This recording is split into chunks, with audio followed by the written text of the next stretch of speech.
RRB, l'invité du matin.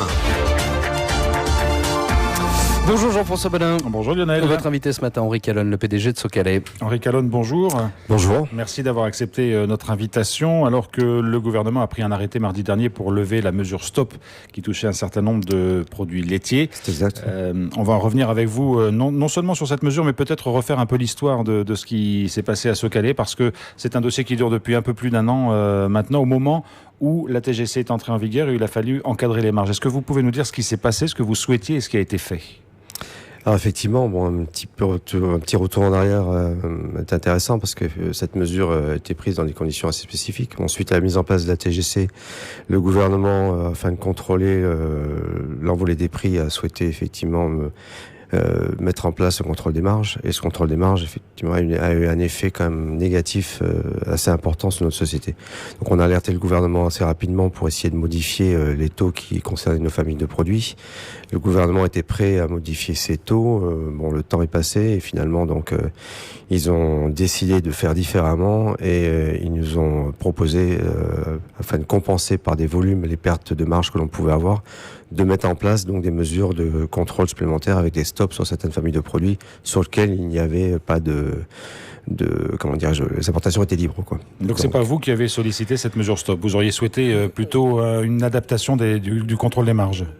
Je souhaitais plus effectivement une adaptation du contrôle des marges. Je n'ai pas demandé à ce moment-là effectivement la mise en place de ces stops. Néanmoins, pour revenir en arrière, il faut savoir qu'après la signature des accords économiques et sociaux, l'objectif du gouvernement, que ce soit à l'époque effectivement celui d'Harold Martin ou après celui de Philippe Gomez, leur objectif était quand même de faire baisser le coût de la vie chère.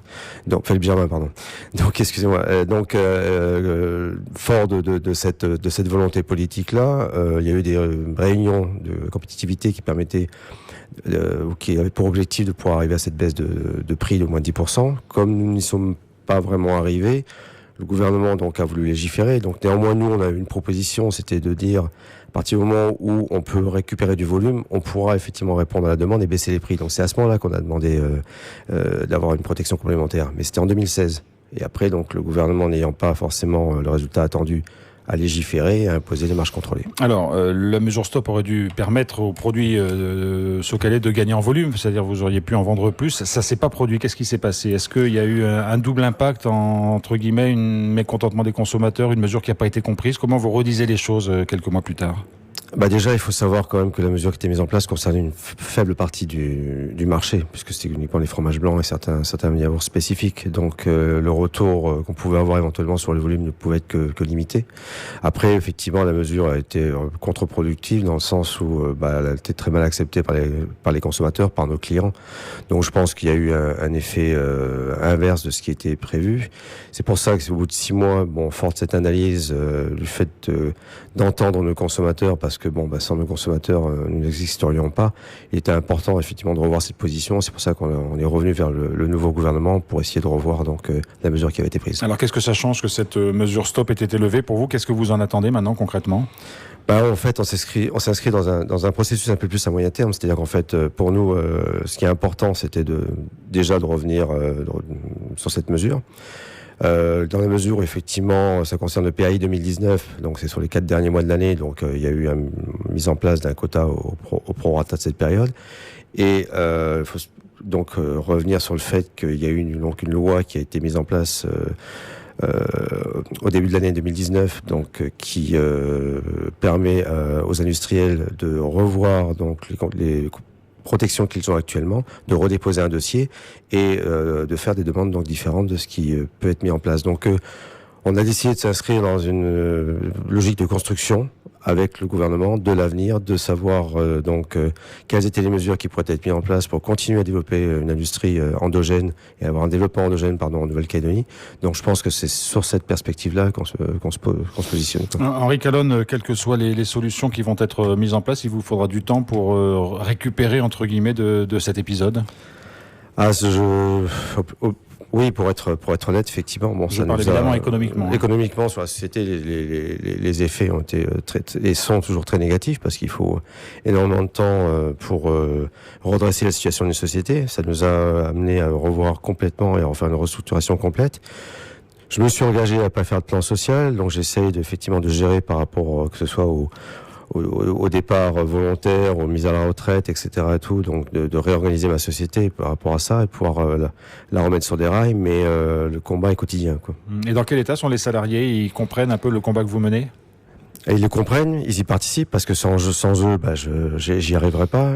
Je les remercie parce que leur contribution est importante, et c'est clair qu'ils sont très concernés par ce qui se passe depuis déjà plusieurs mois, et leur avenir est en jeu, ils le savent, et aujourd'hui, tout le monde travaille ardemment pour redresser les comptes de la société, quoi. Est-ce que vous n'avez pas souffert ou pâti d'une certaine façon parfois d'un manque de communication? Est-ce que vous auriez souhaité vous exprimer plus? On vous a senti parfois en retrait dans cette période difficile que traversait Socalais? C'est un problème qui est assez complexe. Malheureusement, je pense qu'effectivement, il y a un contexte politique qui n'a pas facilité la compréhension de ce sujet-là. J'ai essayé de m'exprimer une fois pour expliquer plus clairement effectivement ce qui se passait et la position que l'on pouvait avoir nous et les conséquences que ça avait sur notre société. Ça s'est retourné un peu contre moi, donc je vous avoue que chat échaudé craint l'eau froide, et après il est difficile de reprendre la parole. Donc j'ai préféré me concentrer sur le travail au quotidien pour effectivement travailler sur le redressement de ma société, laisser passer le temps parce qu'effectivement il y a quand même des échéances électorales au milieu qui perturbaient un peu la donne. Aujourd'hui, que la nouvelle équipe est en place. Et l'objectif pour moi, c'est de continuer à redresser les comptes de ma société et essayer de travailler avec les nouvelles équipes pour pérenniser l'ensemble de l'activité et surtout le développement de l'industrie en Nouvelle-Calédonie. Redresser les comptes de votre société, vous disiez, est-ce que vous avez une estimation des pertes qu'a occasionné cet épisode du passage à la TGC de contrôle des marges? Les pertes, on les avait annoncées dès le départ, puisqu'effectivement le calcul avec les taux qui étaient imposés nous permettait de faire des simulations. Donc on savait très bien qu'on se retrouvait pratiquement avec 300 millions de pertes marge brute sur l'ensemble des produits, dont 200 millions sur les yaourts. Donc ce sont des montants énormes par rapport à la taille de ma société. J'ai pas les moyens de supporter de telles pertes. Je pense que beaucoup d'entreprises en Nouvelle-Calédonie ont subi peut-être pas ce niveau de perte-là, mais de toute manière ont perdu de l'argent, ont perdu en compétitivité, ont perdu en rentabilité. Donc aujourd'hui, il faut essayer de relancer l'économie en Nouvelle-Calédonie, redonner confiance aux consommateurs, et je crois que la tâche est ardue, quoi. Sur Socalais, on arrive à la fin de la période d'encadrement des marges, puisque ce sera à la fin du mois de septembre. Il y a les mesures stop qui ont été levées.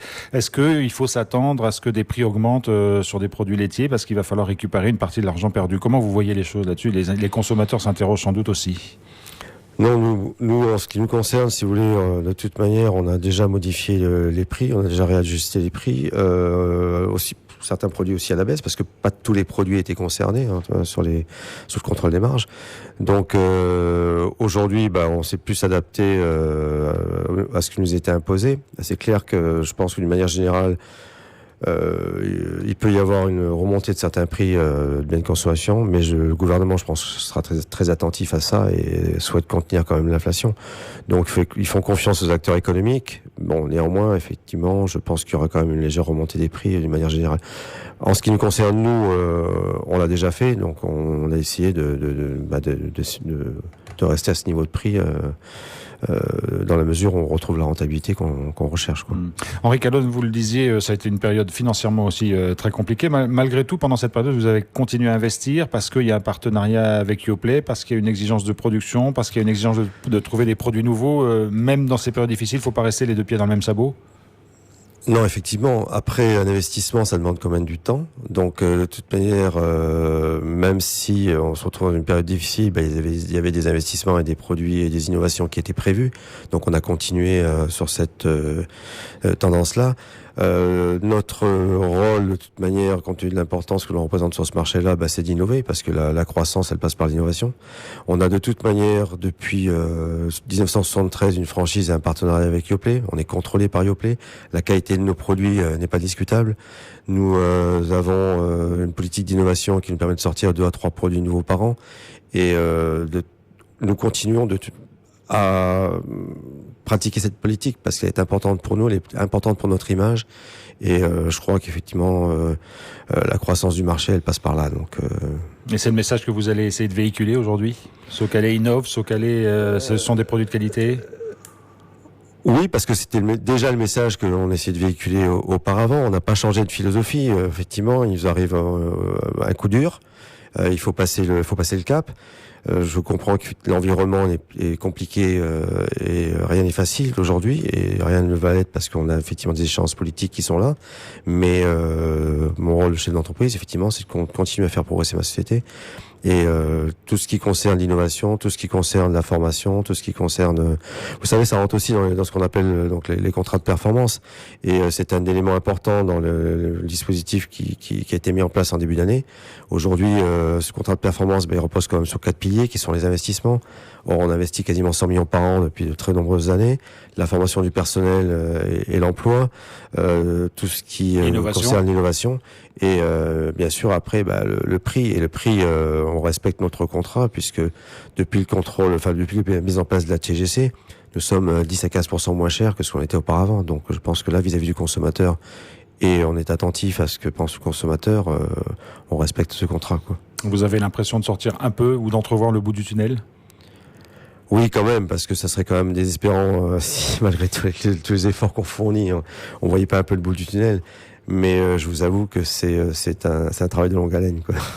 Merci beaucoup Henri Calonne d'être venu sur notre plateau ce matin. Merci aussi.